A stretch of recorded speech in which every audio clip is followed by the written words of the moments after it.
Magandang araw sa inyong lahat. Ako ay si Carl at ako ay nasasabik na ibahagi sa inyo ang aking paglalakbay sa mundo ng animasyon.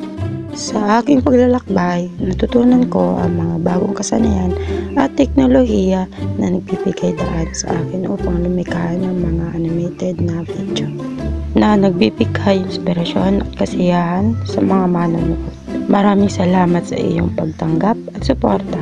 Sana'y mag-enjoy kayo sa aking mga nilalaman at samahan niyo ako sa aking paglalakbay.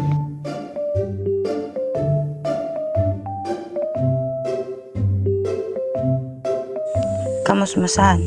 Ito yung mga panahong hindi pa natin alam ang salitang problema. Malawak ang imahinasyon tungkol sa mga bagay-bagay na nagpapasaya sa atin. Masaya kami dito sa probinsya. Tahimik, presko ang hangin at higit sa lahat, maganda ang tanawin.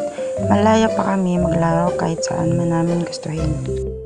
Kapag kami ay pumupunta sa bukid, ay talagang tuwang-tuwa kami. Lalo na kapag nakakita kami ng maliit na burol. Dahil doon kami ay humiga at nag-food trip ng mga kaibigan ko. Kumukuha kami ng bayabas, burol na malapit sa amin. Ilang segundo lang ay makakarating ka na. Kung tatakbo ka, huwag ka lang madadapa katulad nito. Ayan, di kasi tumitingin sa dinadaanan eh. Ang hindi ko makakalimutan sa aking childhood ay yung nagpa-slide kami gamit ang palapa. Palapa, ito yung nakukuha sa puno ng nyog. Dito kami sumasakay sa ibaba, ginagawa namin pang slide, mapabukid man sa maliit na burol.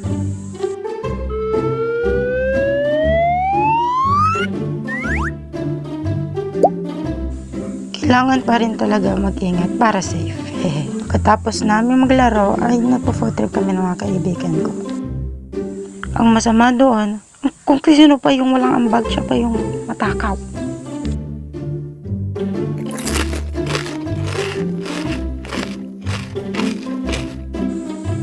Pre, meron ka pa ba dyan?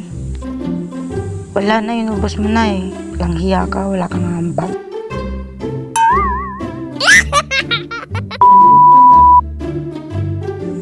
Ngayon naman ay ipapakita ko sa inyo ang madalas naming laruin. Puro palda.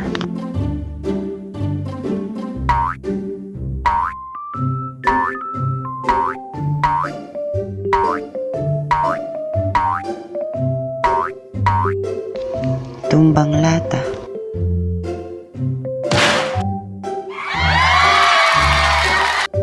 Hep hep hep, like, subscribe, at huwag na rin kalimutang pindutin ang notification bell para updated kayo sa mga latest video ko.